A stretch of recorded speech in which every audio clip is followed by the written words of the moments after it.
माघ मेला अभी शुरू नहीं हुआ है, लेकिन वहां कोरोना की एंट्री हो गई है। माघ मेले की सुरक्षा में तैनात 7 पुलिस कर्मियों को कोरोना हो गया है। एबीपी न्यूज पहले ही दिन से सवाल उठा रहा है कि कोरोना की तीसरी लहर के बीच में माघ मेले का आयोजन आखिरकार क्यों। लेकिन प्रशासन की ओर से यह कहा गया कि कल्पवास का जो संकल्प है लोगों का, वो तोड़वा नहीं सकते हैं। लेकिन यहां माघ मेले की शुरुआत अभी हुई नहीं है, पहले ही कोरोना की एंट्री हो गई है। और प्रयागराज से हमारे सहयोगी मोहम्मद मोइन हमारे साथ जुड़ रहे हैं। मोइन, अभी माघ मेले की शुरुआत नहीं हुई और कोरोना की एंट्री पहले ही हो गई इस मेले में। जी बिल्कुल, निश्चित तौर पर कहा जा सकता है कि जिस बात की आशंका जताई जा रही थी, जिस बात का अंदेशा जताया जा रहा था, आखिरकार वही कुछ हुआ। माघ मेले की अभी शुरुआत नहीं हुई है और यहाँ संक्रमित मिलना शुरू हो गए हैं। और ये संक्रमित वहां से मिले हैं जिन पुलिसकर्मियों पर कोरोना से बचाव की जिम्मेदारी थी। कल रैंडम चेकिंग कराई गई और उसमें 7 पुलिसकर्मियों की रिपोर्ट पॉजिटिव आई है। 7 पुलिसकर्मी संक्रमित पाए गए और उसके बाद से पूरे माघ मेला क्षेत्र में हड़कंप मच गया है। अभी ये समझा जा सकता है कि अभी माघ मेले की शुरुआत नहीं हुई है, अभी श्रद्धालुओं के जत्थे आने शुरू नहीं हुए हैं, अभी लाखों की भीड़ इकट्ठा नहीं हुई है, अभी सिर्फ ड्यूटी करने वाले कर्मचारी ही मेले में एंट्री कर रहे हैं। तो ऐसे में समझा जा सकता है कि जब अभी ये हालात हैं, अभी 7 पुलिसकर्मी रैंडम चेकिंग में पॉजिटिव पाए गए हैं, तो जब यहाँ पर लाखों की भीड़ इकट्ठा होगी, 7 को छोड़ के बाकी की रिपोर्ट नेगेटिव आ चुकी है या रिपोर्ट्स का भी इंतजार है?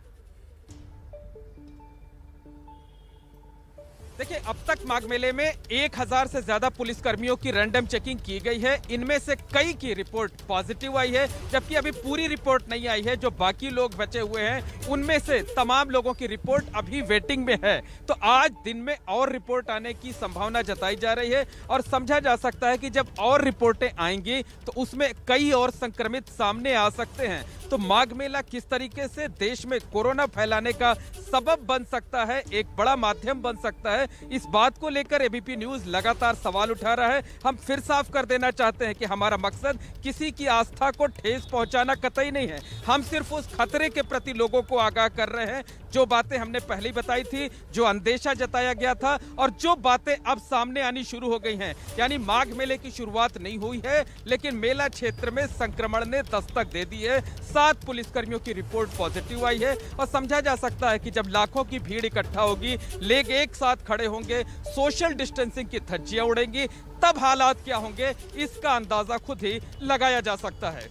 मोइन, वाकई बहुत गंभीर बात आपने यहाँ पर कही है। बने रहिए हमारे साथ। जिस तरीके से मोइन ने भी साफ किया कि हमारा मकसद किसी की भावनाओं को आहत करना नहीं है, बल्कि आगाह करना है। और कुछ सवाल यहाँ पर उठ रहे हैं इस खबर के आने के बाद। हम आपको वो सवाल बता रहे हैं कि शुरू होने से पहले ही हो गई कोरोना एंट्री, क्या अब भी लगेगा मेला?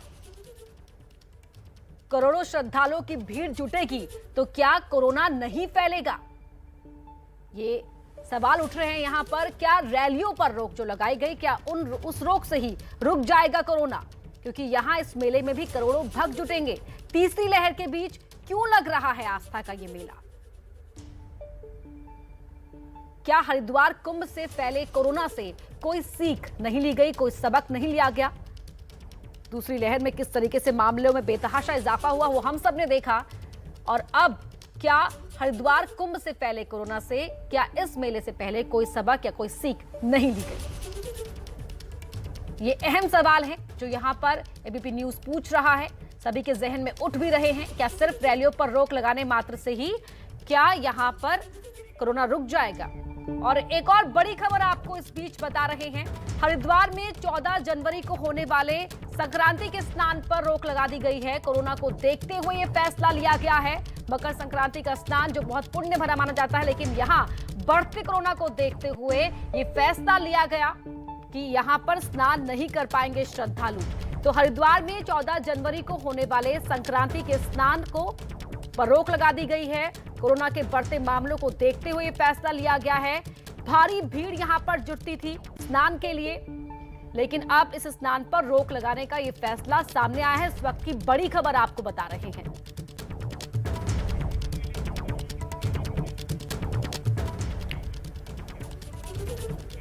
तो प्रयागराज से हमारे सहयोगी मोइन लगातार जुड़े हुए हैं। मोइन, देखिए, जिस तरीके से आपने भी कहा कि आस्था को ठेस ना पहुंचे, लेकिन साथ ही हमें आगाह भी रहना है, क्योंकि जान है तो जहान है।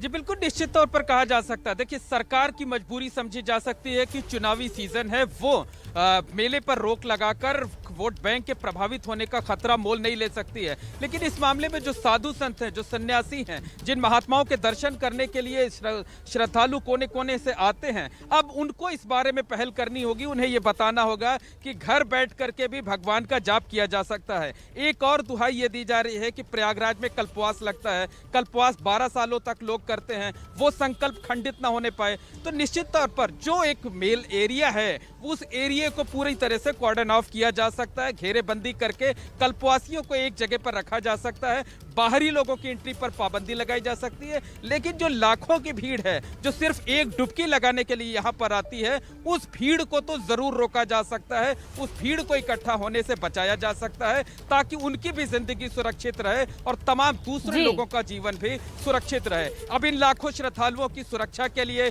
उनको सुविधाएं मुहैया कराने के लिए हजारों की संख्या में कर्मचारियों की ड्यूटी लगाई गई है। अकेले 7 से 8 हजार पुलिसकर्मी ड्यूटी पर लगाए गए हैं, 13 थाने बने हुए हैं, 40 पुलिस चौकियां बनी हुई हैं। तो अगर हम श्रद्धालुओं की संख्या को सीमित कर देंगे, कल्पवासियों को सीमित कर दें एक जगह पर, तो शायद हम बड़े खतरे से बच सकते हैं, तमाम लोगों की जिंदगी बचा सकते हैं, तमाम लोगों की सेहत खतरे में पड़ने से बचाया जा सकता है। बिल्कुल मोइन, तो जिस तरह से आपने बताया कि व्यवस्था तो की गई है, लेकिन कुछ और कदम उठाए जाने की आवश्यकता भी यहाँ पर फिलहाल नजर आ रही है। और एक बार वापस से आपको बता रहे हैं बड़ी खबर जो हरिद्वार से आ रही है कि हरिद्वार में 14 तारीख को यानी कि मकर संक्रांति के दिन होने वाले स्नान पर रोक लगा दी गई है। ध्रुव हमारे साथ जुड़ रहे हैं।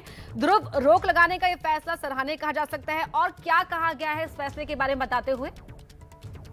जी देखिए, कल जो है यहाँ के जो डीएम विनय शंकर पांडे ने जो ये आदेश दिया था, इसमें क्योंकि कुंभ का हम देख चुके हैं कि हरिद्वार में कुंभ किस तरीके से एक मामले बड़े थे कुंभ की वजह से, और उत्तराखंड में अगर हम बात करें तो अभी 1000 से ज्यादा मामले आ रहे हैं।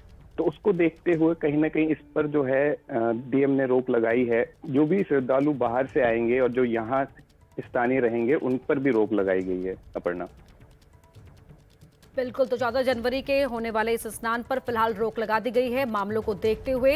ध्रुव, बहुत शुक्रिया आपका इस पूरी जानकारी के लिए। तो इस वक्त की बड़ी खबर जो उत्तराखंड के हरिद्वार से हम आपको बता रहे हैं कि 14 जनवरी को जो यहाँ मकर संक्रांति का स्नान होता है, बहुत पुण्य का स्नान होता है, मोक्ष की प्राप्ति के लिए श्रद्धालु यहाँ आते हैं इस स्नान के लिए। लेकिन इस बार ये स्नान नहीं हो पाएगा, कोरोना के बढ़ते मामलों को देखते हुए इस बार इस स्नान पर रोक लगा दी गई है।